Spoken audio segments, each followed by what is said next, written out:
Thank you all for being here today.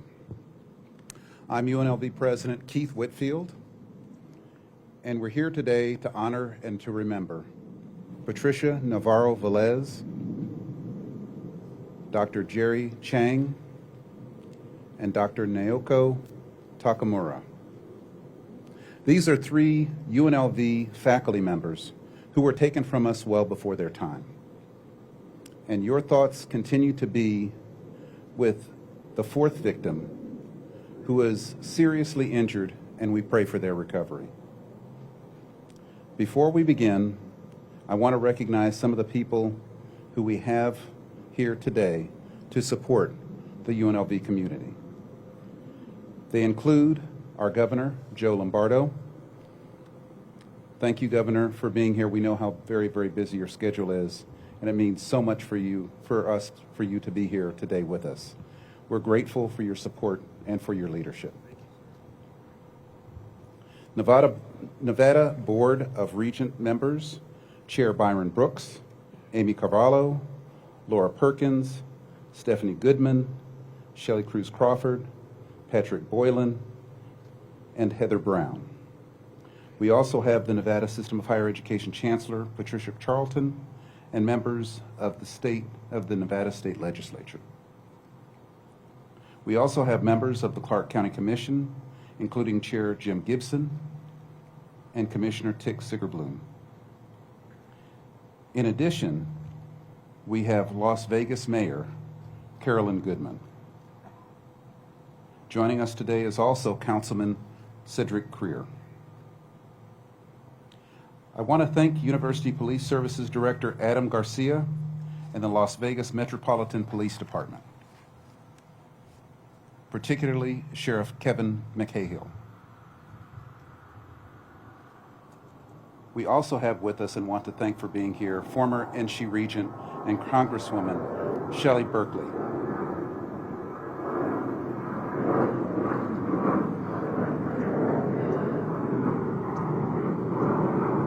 And I also want to acknowledge the members of the UNLV College of Fine Arts and their contributions today. I also want to thank all of the community and business leaders who are joining us here today. Thank each and every one of you for your continuing support of our university, our students, and our faculty and staff. We are forever grateful. I want to give a special shout out to the men and women of University Police Services and all of the support we've received from Metro and law enforcement partners and first responders throughout Southern Nevada. Thank you for your bravery, and thank you for being here with us today. Today, we are also joined by mental health support services from UNLV CAPS and Clark County's Vegas Strong Resiliency Center, who have brought resources to today's event, including emotional support dogs. These folks are here to help. And as I have said in the past, it's okay not to be okay. But if you're in need of help, please ask or pick up materials to follow up later. So let's begin.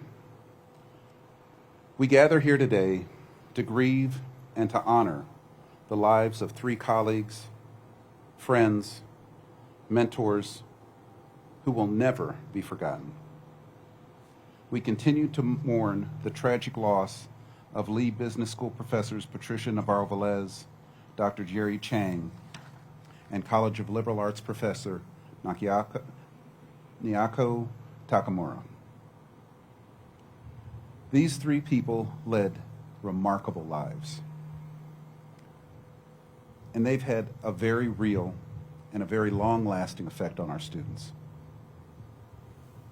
Their colleagues and their families and loved ones that cared so deeply about them were all influenced by their remarkable lives. And we also know that they cared very deeply about those three individuals as well. And I have to say, what I've learned over the past several days is just how much those three individuals loved UNLV. They loved their students and they loved their colleagues. Today, we'll hear directly from colleagues and students whose lives they touched. We'll also ask them to share just a bit about the influence that they had and the enduring legacy that they have left behind. I know many of us are still struggling to understand how something like this could happen. Perhaps like me, you are feeling right now that your sense of home and your sense of security has been upended. But what has struck me as we painfully try to move through the worst day in the history of this university and the worst day in the lives for some of us is how this moment of darkness revealed the brightness in our friends, in our colleagues, and the strength of togetherness of our UNLV community. But not only just for our university, but the community of Southern Nevada and our entire state. I have been fortunate enough to be able to witness kindness, generosity, and I've seen caring and love. And more than anything else, I've gotten to see hope on the faces of some of our UNLV community. Fear and anger must never rule our actions, but rather let us move forward by using hope and fortitude. Next week at winter commencement, we will continue to honor the memories of those we lost by showcasing the realization of what they worked so hard every day to do. That was for the success of UNLV students. I can think of no greater way to honor the lives of their work by being able to see their students graduate. And in the coming days, weeks, and months, and as we begin to move forward as a university, we will do so together. To our students, you are faced with a situation that no student, no human being should ever have to endure. I admire you for your resilience, and you have my word that we are here for you, and we will continue to support you along your journey of healing. To our staff and faculty, you are the core of our university community and our mission. To those 3 dedicated and beloved educators, members of this core, and what we've lost is beyond words. It will take time, but we'll move forward as a university, but we will never forget Jerry, Pat, and Naoko. And we will be forever grateful for their love of this university, for their love of students and colleagues, and for those that they've left behind. Next, I'd like to invite NSHE Chancellor Patricia Carlton to say a few words.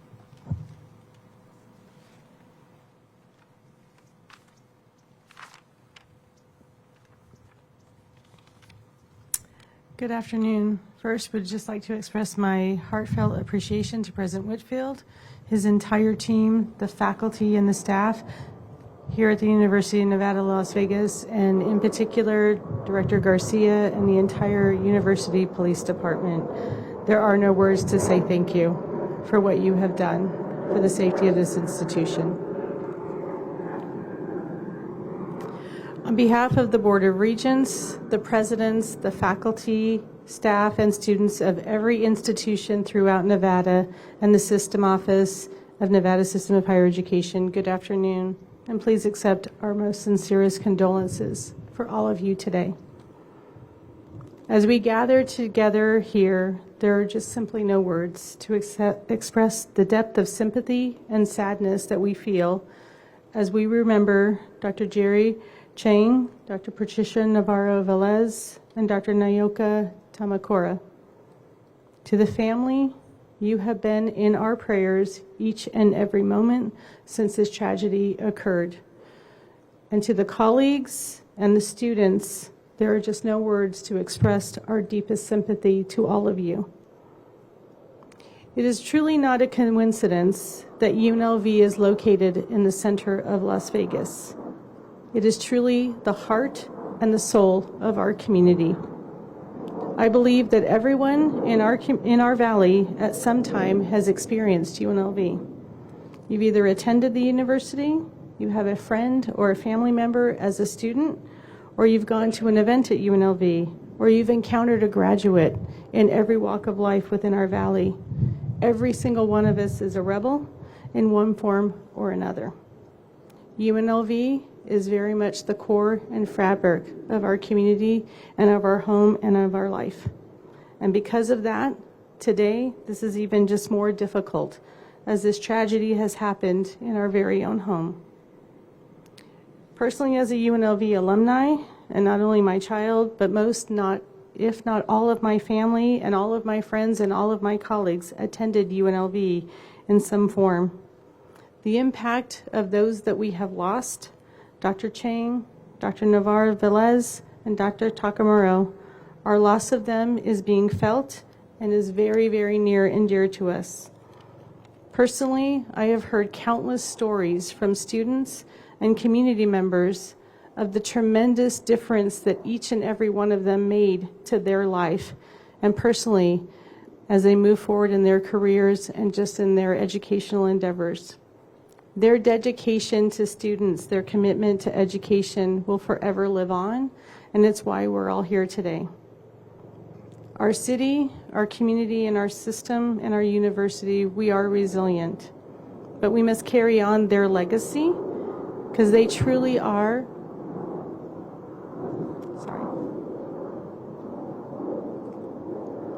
they truly are the very best of us. And each and every day, we will honor them the very best that we can. Our hearts hurt, our hearts are empty. And I hope that we can support one another as the days, the weeks, and the years ahead will be difficult. We are a better university, we are a better community because of them and because of what they contributed to us. We will forever mourn and we will forever miss them. On behalf of my office, on behalf of every one of our Board of Regents and the entire Nevada system of higher education throughout our state, our over 100,000 students, our over 15,000 employees, our thoughts and prayers are with the families and most importantly, with our family here at UNLV. God bless.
That was tremendous. Thank you. Thank you very much. Now, we've invited colleagues and students of Dr. Navarro Velez, Dr. Chang, and Dr. Takemaru to share a story or two about their lives and the impact that they've had on the lives of others.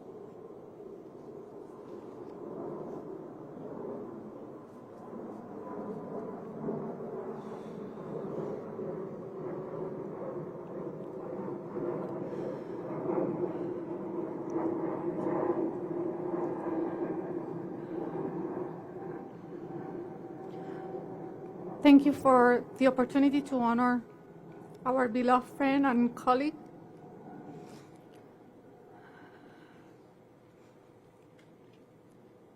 My name is Gloribel Roque Melendez. I'm a lecturer at the Department of Accounting. I met Patricia, Pat, when I was invited to talk to her class as a guest speaker by a colleague. We learned how our backgrounds were similar. Both from Puerto Rico, both completed the Masters of Accountancy program at the same school in Ohio, and both started our professional careers with big accounting firms in San Juan. When I saw her in person for the first time, we embraced each other.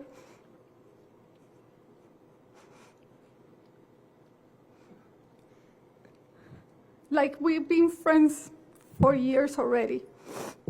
She encouraged me to become a lecturer here at UNLV. We stayed in touch, became close friends, friends who became family. She was my family. She made it easy for us to spend holidays away from home because whenever we were together, we felt at home. She loved to cook, cooking from scratch. She loved baking. She loved dancing. She loved singing. She had a beautiful voice. Her smile and energy were contagious. She was brilliant. She was kind. She was genuine. She was loving. She was a proud Ponceña. She was a proud Puerto Rican, a proud Puerto Riqueña. More importantly, she was a proud mom of 4, 5 counting her 4-legged one, a poodle. She was a proud sheer mom. She was also an amazing wife, sister, daughter, aunt, friend, neighbor, colleague. Pat had many plans. She kept reinventing and implementing innovative ways to expose her students to common tools and technologies currently used in the workplace. She was dedicated for the success of the students. She shared with me how fulfilling it was for her to see her students graduating and encouraged me to serve as a commencement marshal. I got to experience what she was talking about and will be forever grateful. There is a hole in our hearts that will not go away per se, because we will never forget her. We will, however, become stronger together.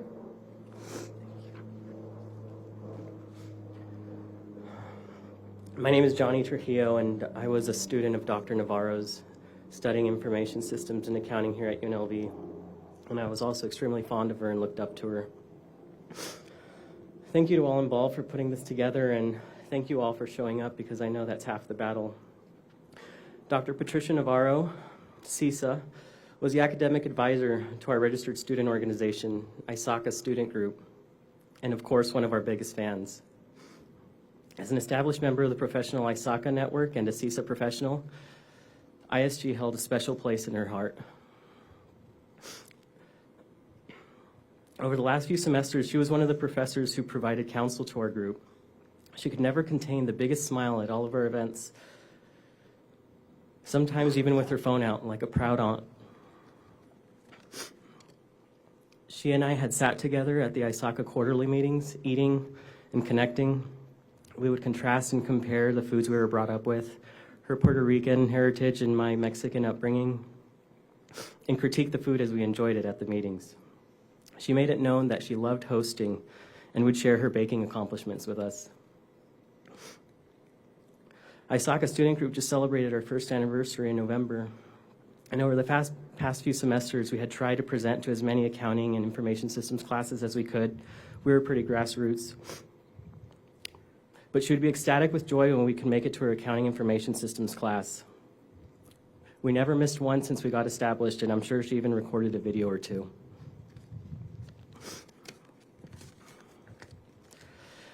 As a student and her mentee, I am so grateful for how we spent our time together, creating memories, getting to learn from her, getting to know each other in large gatherings, which is how she would have preferred it, I imagine.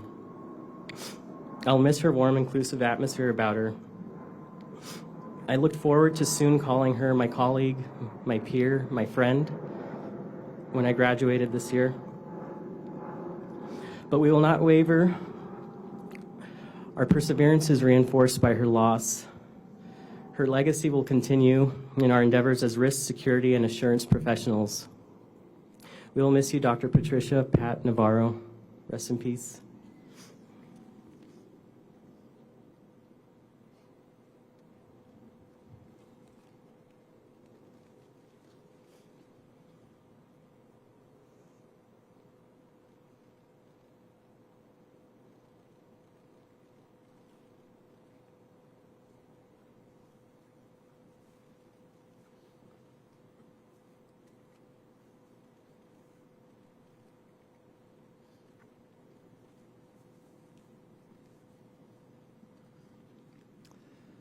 I'm thankful for this opportunity to honor my colleague, Jerry Chang.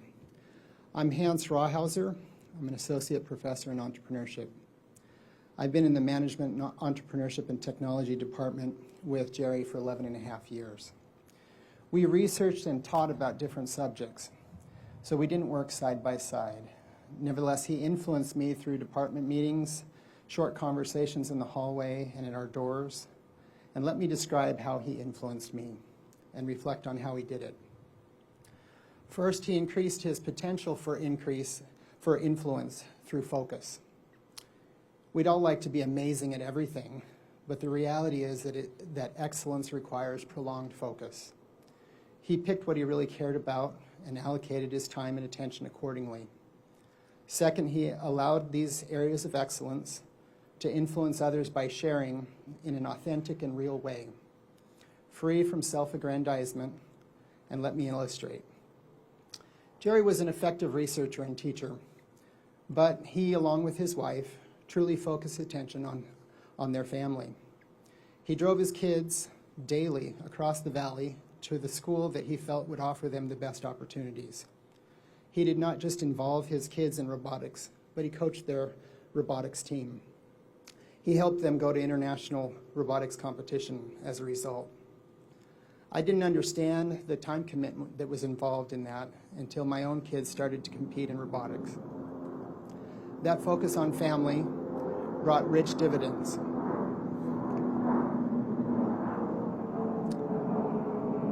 His daughter is in a top MD PhD program after graduating from a highly selective university. His son played piano at Carnegie Hall and the Kennedy Center, and is now studying bioengineering as an undergraduate at another top university. But influencing requires sharing. Jerry shared authentically about what he cared about in an ego-free way. Perhaps the opposite of what you might think of in a university professor. Jerry did not waste words. He would pause and think, often smiling and chuckling, before speaking. If you transcribed his words in a conversation, as I do with some of my research, they would usually be just a few sentences rather than long rambling paragraphs. This approach readied the ground so that lessons carried could take root. For example, I learned of all the successes of Jerry's children from Jerry, but he never bragged or shared in an air of condescension or superiority. I could tell he was proud of his kids, but he was not proud of them for being better than someone else's kids. He did much to help them, but I never heard him speak to take credit for their success. This approach subtly demanded that I assess my own role as a father. His authentic and ego-free approach also helped me to learn how to effectively act as a faculty member. Faculty governance at universities requires faculty to make decisions by votes and in committees. That can sometimes create conflict, and sometimes that turns uncomfortable. His approach with no unwasted words showed me how to avoid unnecessary conflict and escalation. And that reduced the stress of university life for those of us in the department, and especially those of us who were young. Jerry focused on what was most important to him and achieved much as a result. His subtle and quiet way of sharing about his life has influenced me and many others. His life mattered. While his influence will live on, we will miss him.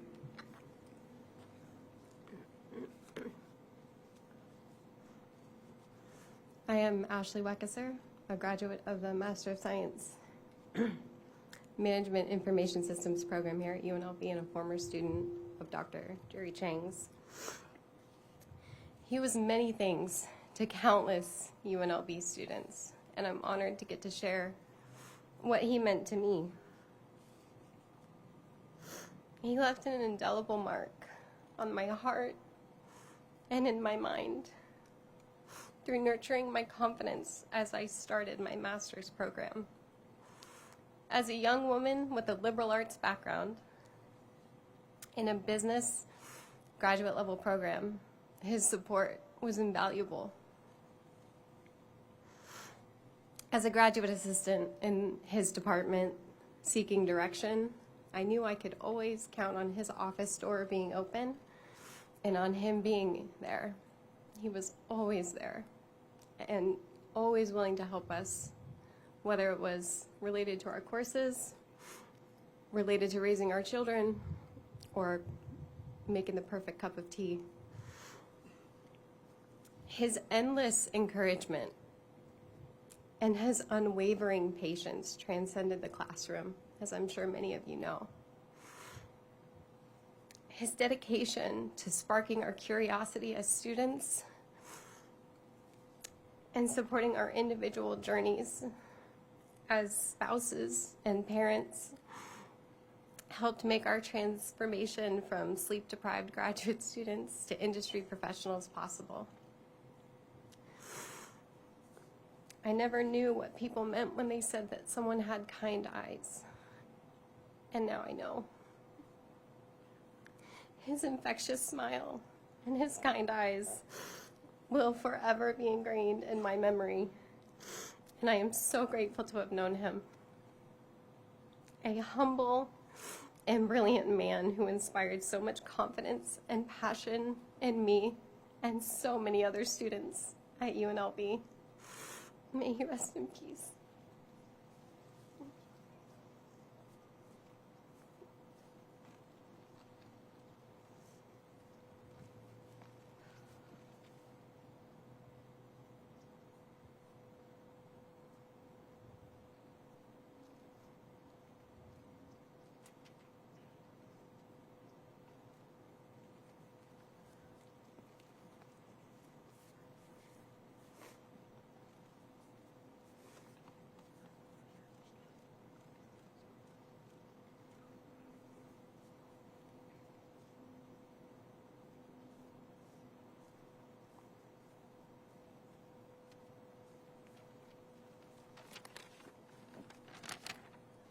Good afternoon. I am Deborah Arteaga, Professor of Spanish and Linguistics in the Department of World Languages and Cultures. I am here to speak about my friend and colleague, Dr. Naoko Takemaru, to honor her career as a sociolinguist, or a linguist who studies language in society. Because of her modest and unassuming manner, many people do not know about Naoko's cutting-edge research. It is not an exaggeration to say that she was born a sociolinguist. When Naoko was a young child, her parents read Japanese folk tales to her, some of which figured an evil character, an ogre disguised as a woman.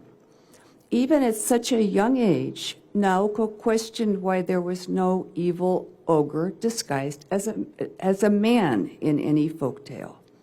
This is in fact the topic that she would go on to research, namely words and expressions in Japanese that refer to women in derogatory terms.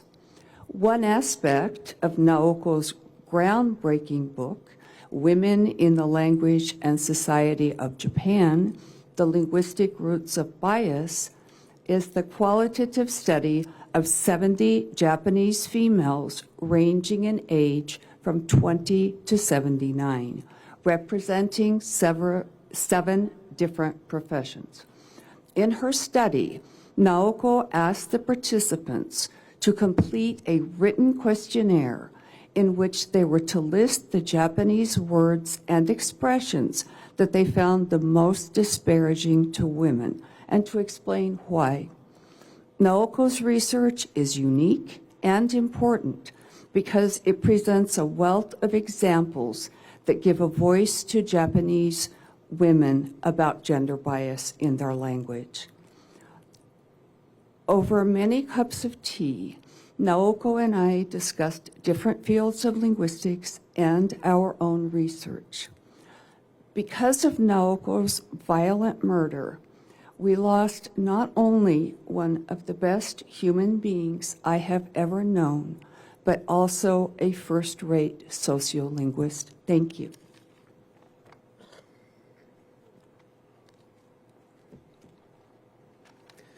Good afternoon. My name is Devon Whitaker, and I am a graduate of Asian Studies from the fall semester of 2012. Dr. Naoko Takemaru was an amazing person, but for students of the Japanese language and culture, we know her as Takemaru Sensei. She had a smile that would light up an entire room. Every time I saw her, she had a smile on her face. And just that positive energy in and of itself made me want to be a better student and a better person. She knew every single student by name, every single one of them. And accountability was very important to her. For example, when I would attend class and there was a student missing, or another student was running late, or a student was at home sick, class would immediately stop and she would inquire about the personal well-being of that student. And until she knew that student was okay, then class would resume. That is the type of person that she was. She also had an open door policy. At any given time of the day, you can go to her office about any issue, not just with academia, but with any issue at all, and she would do her very best to help you through it.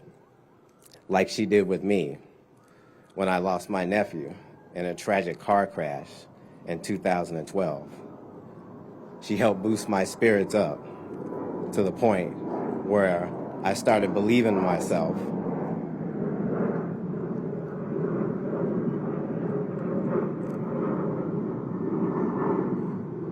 To the point where I started believing in myself more and more each and every single day.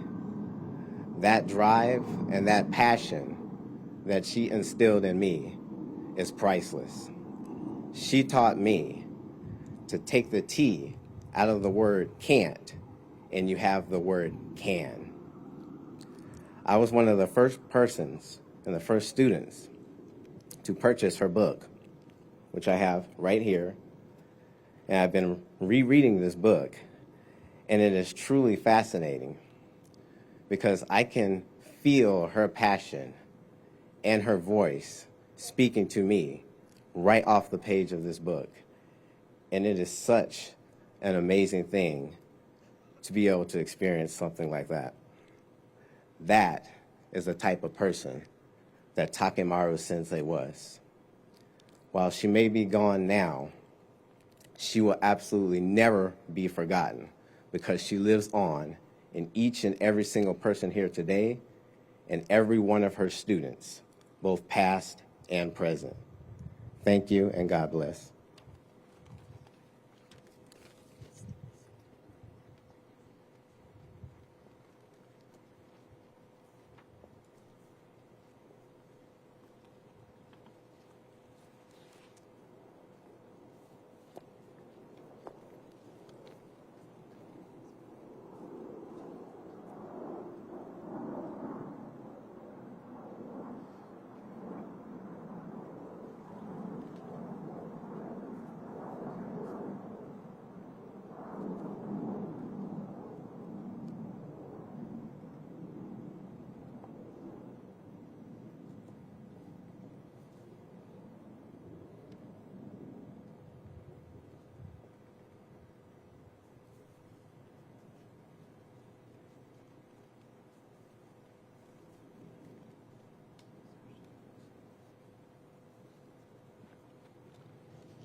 Now I would like to welcome the Reverend Dr. Gard Jameson and the Interfaith Council of Southern Nevada for some comments and prayer.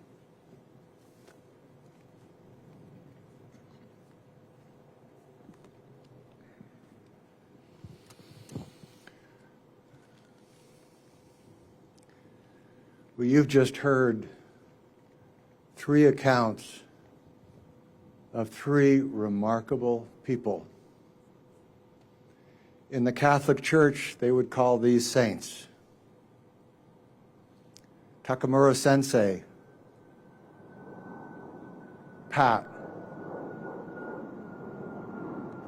Jerry, we bow to you. We are humbled by what you have taught us as persons and as scholars and as children of the divine. So we come here today to do 2 things. One, to mourn,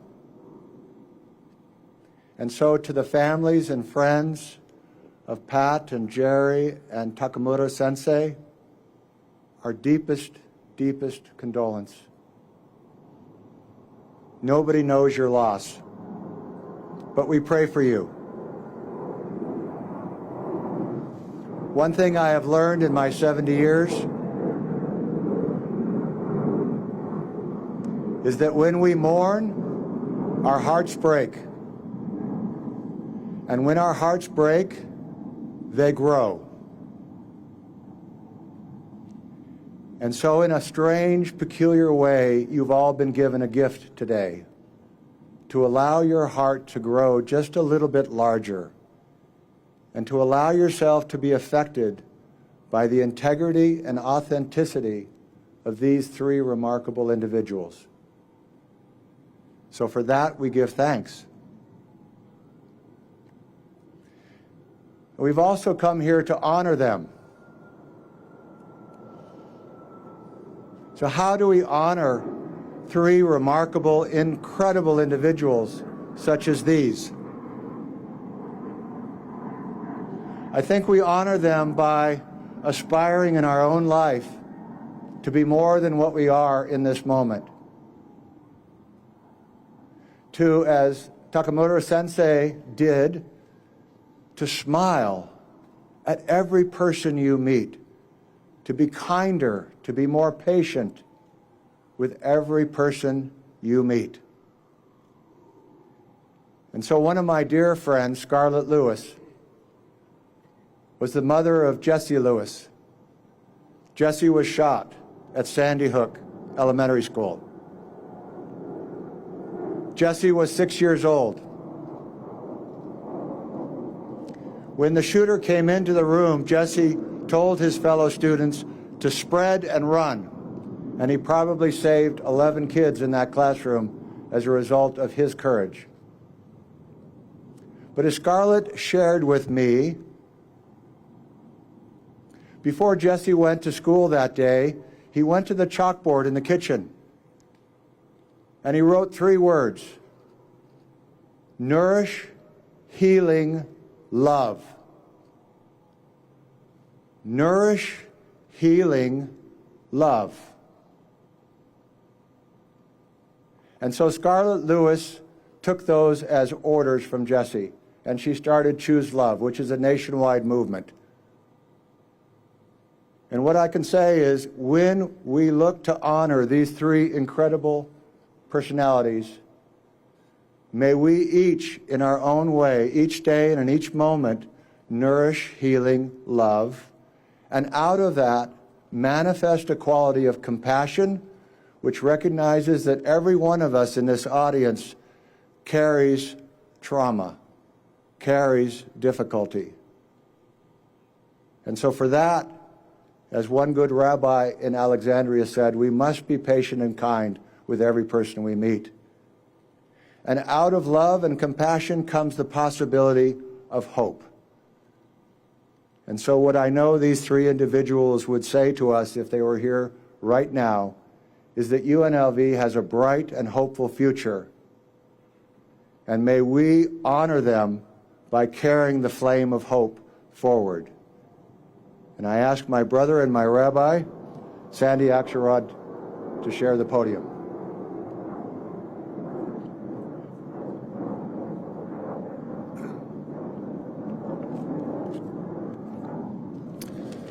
Hi, I'm Rabbi Sanford Axelrod of the Jewish faith, proud member of the Interfaith Council.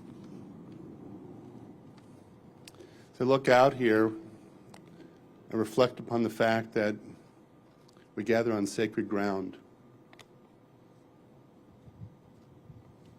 It's a beautiful day. It belies the horror and tragedy of the week past. But this day is bright. It is filled with light. And that's how I want to remember this day. It is easy when confronted with violence, and sadness, and grief to lose our way.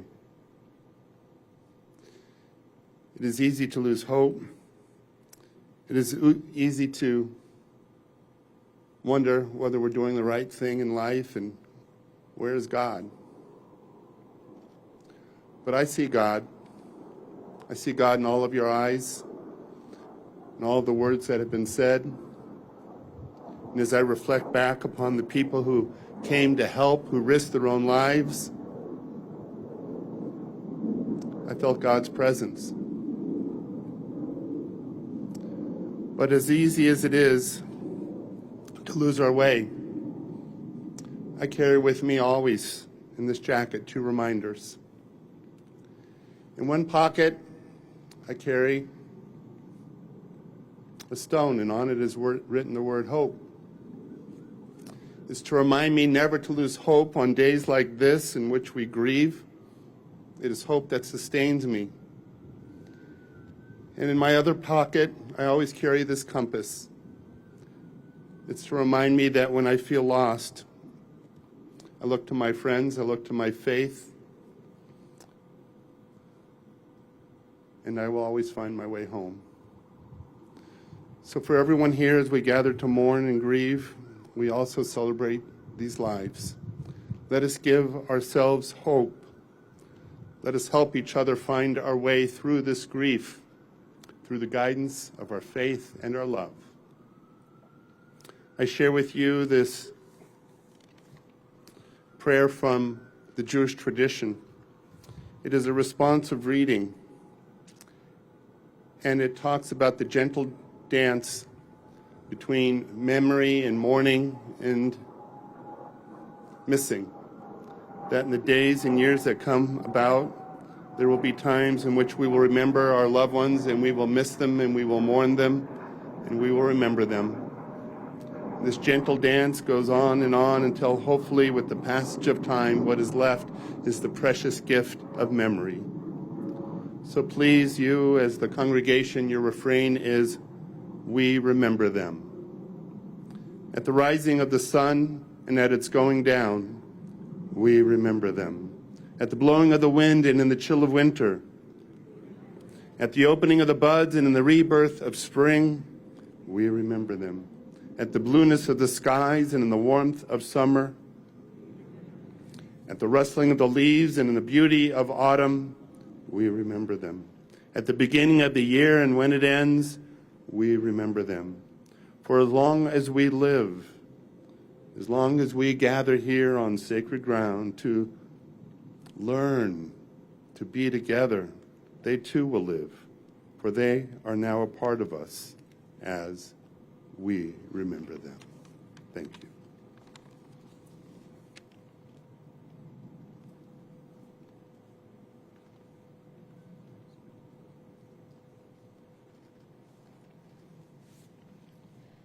Good afternoon. My name is Jenna Caliph.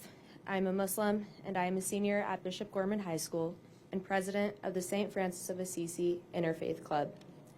I'm proud to come from a strong line of UNLV alumna.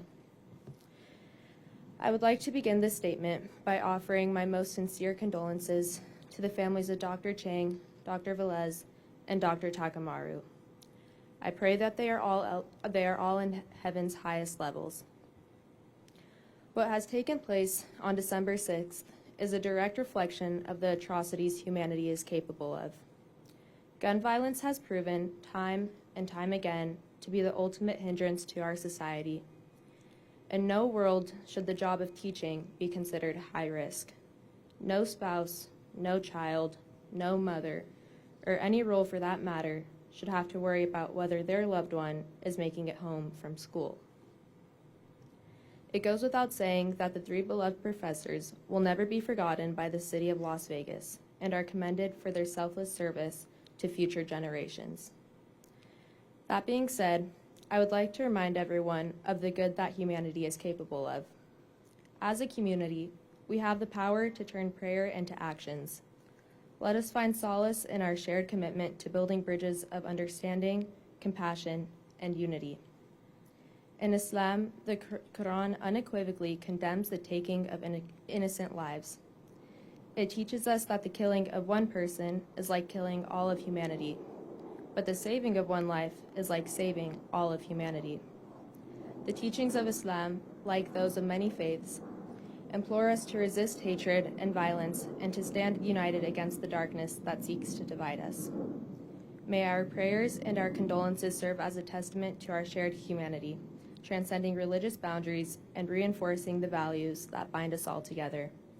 Together, let us work towards a world where the warmth of love extinguishes the darkness of despair and where the sanctity of every life is cherished and protected.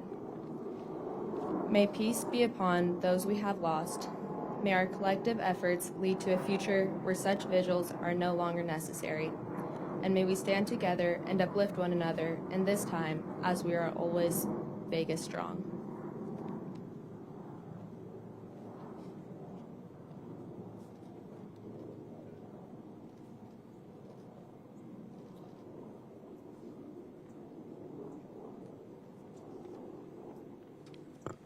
Good afternoon.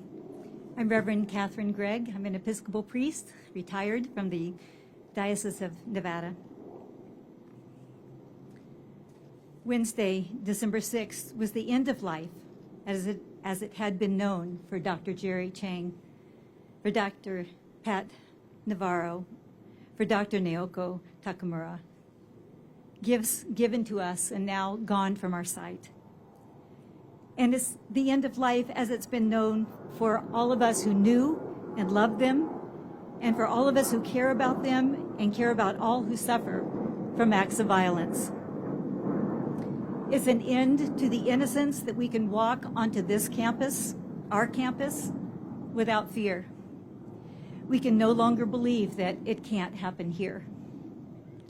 And so we gather together today to pray that what's in us, to pray our loss, to pray our anger, to pray our grief, to pray our confusion, to pray our sense of futility, to bring to speech and to lay all that is in us before the God who knows the end from the beginning.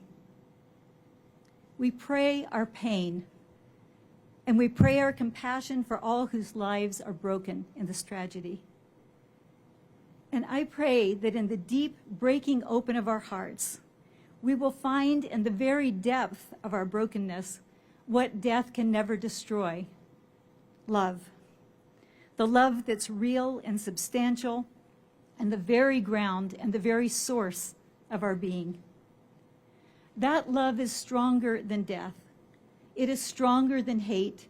It is stronger than fear. And it's only that love that will heal and that will cause us to endure, that will heal this campus and that will heal the world.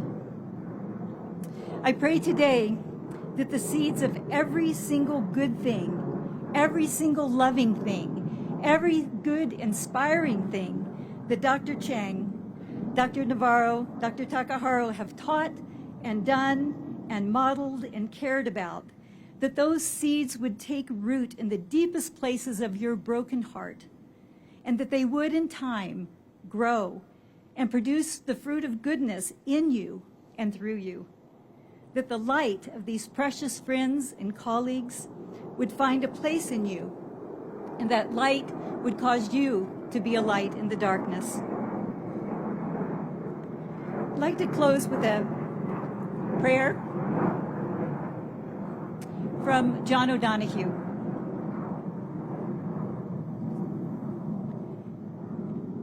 Though we need to weep your loss, you dwell in that safe place in our hearts where no storm or night or pain can reach you now. Your love was like the dawn, brightening over our lives, awakening beneath the dark a further adventure of color.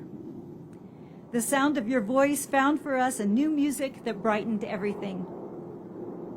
Whatever you unfolded in your gaze quickened in the joy of its being. You placed smiles like flowers on the altars of our heart. Your mind always sparkled with the wonder of things. Though your days here were brief, your spirit was alive, awake, and complete. We look toward each other no longer from the old distance of our names. Now you dwell inside the rhythm of our breath. When orchids brighten the earth and darkest winter has turned to spring, may this dark grief flower with hope in every heart that loves you.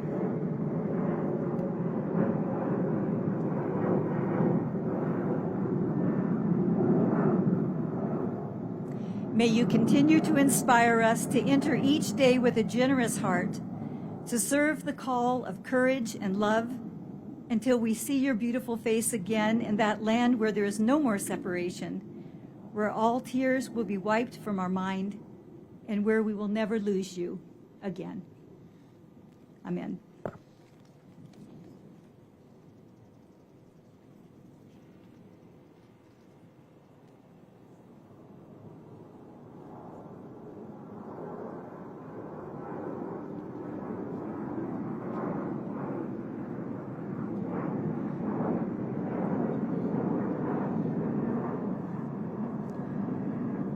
I am Candace Kant.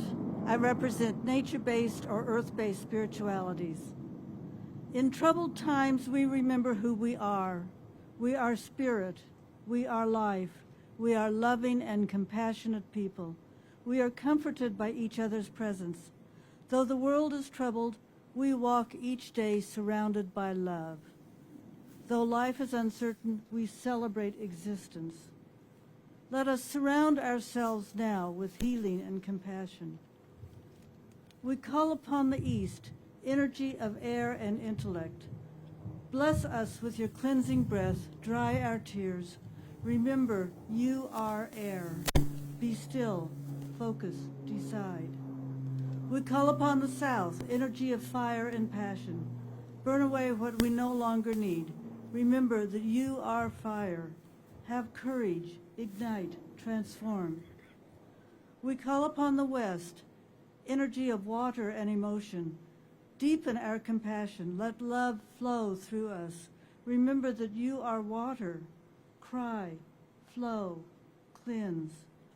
We call upon the North, energy of earth and stability. Enable us to endure, to nurture, and to give. Remember that you are earth, ground, build, give. We call upon the above, infinite light of day and the countless stars of night. Remind us that you are vast, beautiful, and majestic beyond our understanding. Remember that you are star stuff. Expand, shine brightly, love. We call upon below, place of stillness and wisdom. Let your cool, quiet darkness enfold and nurture us. Remember that you are all potential. Germinate, birth, and grow. And we call upon within the spirits of enlightenment, the divine spark that is the source of our being. May our souls be cleansed of despair and filled with hope. Remember the source of your being. Heal, live, love. O great and beautiful Spirit of light, O bright and bountiful Spirit of love, O sacred, mysterious Spirit of life, we call upon you. We ask that the energies of those gathered here fill this sacred space with loving compassion. Let the strength that is our common love join from the many to the one. We know that we hurt, but in communion we can share the hurt. We know that we grieve, but in communion we can share the grief. Through the light of Spirit we gather strength.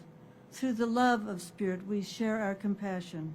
Through the strength of all those gathered here, we share hope. Blessed be. Blessings on all of you.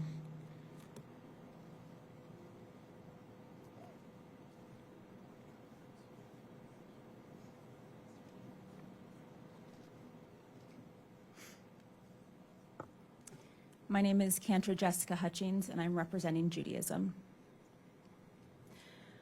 Author of life, humanity has turned violent, crushing lives, upending dreams, attacking our hearts with vitriol and hatred in this act of calculated terror.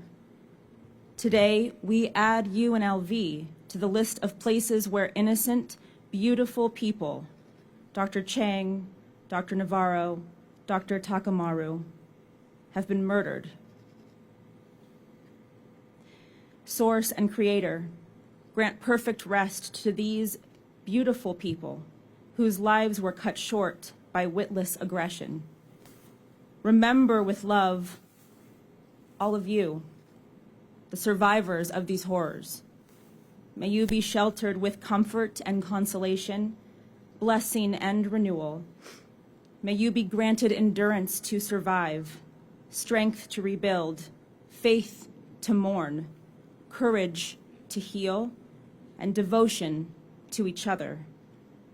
Heavenly Guide, hand of love and shelter, grant the victims of terror your protection, your wholeness and healing, and your peace. It is a fearful thing to love what death can touch, a fearful thing to love, hope, dream to be, and all to lose. A thing for fools this, and a holy thing to love. For your life has lived in me, for your laugh once lifted me, for your word was gift to me. To remember this brings painful joy. Ooh. 'tis a human thing, love, a holy thing to love. 'Tis a human thing, love, a holy thing to love, to love, to love, to love, to love what death has touched.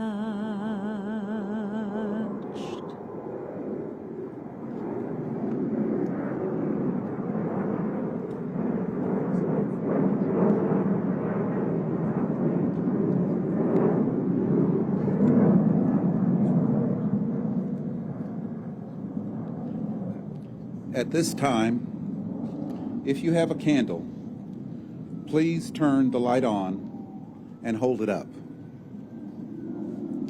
We will have a moment of silence before the ringing of the bells as a symbol for those who we have lost.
You're broken down and tired of living a life on a merry-go-round,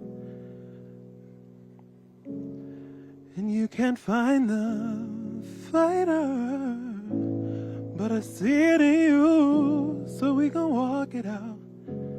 But I see it in you, so we gon' walk it out.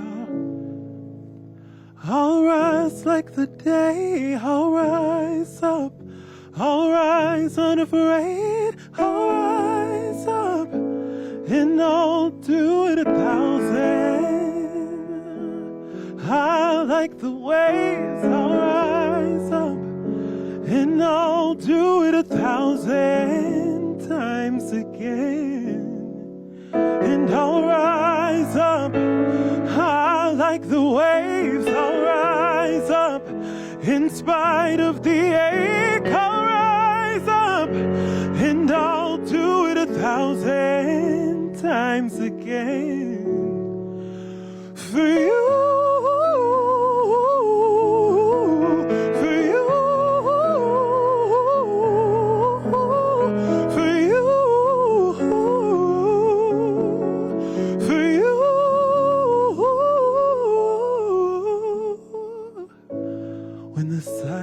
Isn't quiet, and it feels like it's getting hard to breathe, and I know you feel like crying, but I promise we'll take the world to its feet and move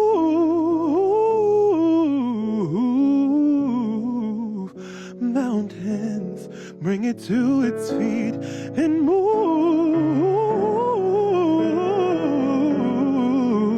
mountains. And I'll rise up, I like the waves, I'll rise up, in spite of the ache, I'll rise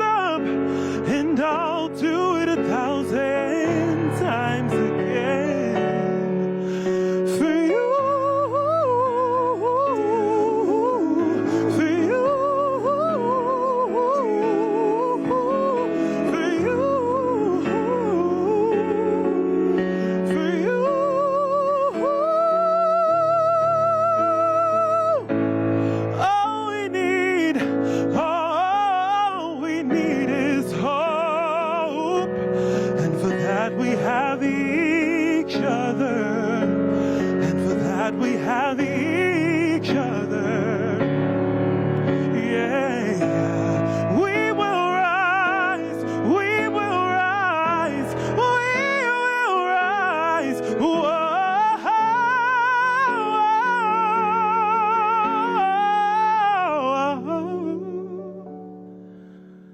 I'll rise up, I'll rise like the day, I'll rise up. In spite of the ache, I will rise 1,000 times again. And we'll rise up, high like the waves, we'll rise up. In spite of the ache, we'll rise up, and we'll do it 1,000 times again. For you, for you, for you, for you.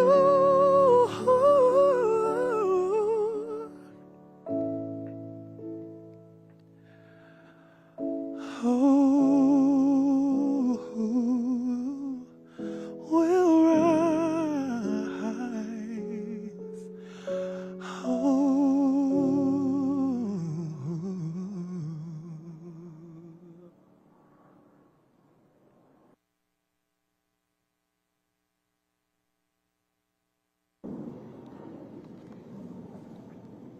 That was exceptional.